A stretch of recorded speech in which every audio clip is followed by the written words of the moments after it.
আমি খুবই কনফিউজ, এটা তো চকলেটের মতো খেতেই নয়। $16 চকলেট যা বারবান হুইস্কি ব্যারেলের মধ্যে কয়েক মাস ধরে ছিল। এটা খেলে কি নেশা হয়ে যাবে? চিয়ার্স। এখনো অবধি এটা আমার সব থেকে ভালো লাগে। হ্যাঁ, ফ্লেভারটা ফিল করতে পারবে, মনে হবে অনেক ফ্লেভার। $23 চকলেট, আর এটা তৈরি হয়েছে ট্রান্সলুসেন্ট কোকোয়া পট দিয়ে। এটার পিছনে দারুণ একটা ব্যাকগ্রাউন্ড। চিয়ার্স। এখনো পর্যন্ত এটাই সেরা লাগছে। এর আফটার টেস্টটা খুব ভালো। $40 চকলেট। ও ওয়াও, এটা সব থেকে ভালো। এর থেকে ট্রান্সলুসেন্টটা বেশ ভালো। আর এবার আমরা টেস্ট করব $500 চকলেট বার। দেখতে তো এটা দারুণ। $500 চকলেট। চিয়ার্স।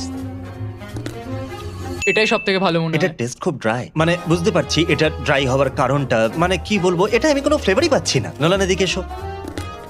আমার এটা ভালো লাগতো, কিন্তু এটা তো কোনো টেস্টই পাচ্ছি না। একদমই তাই। আর তোমরা কি জানো কোনটার দাম $500 নয়? ফেস্টিভ্যালস। এটা এখন ওয়ালগ্রিনসে পাওয়া যাচ্ছে, এক্ষুনি গিয়ে ট্রাই করো।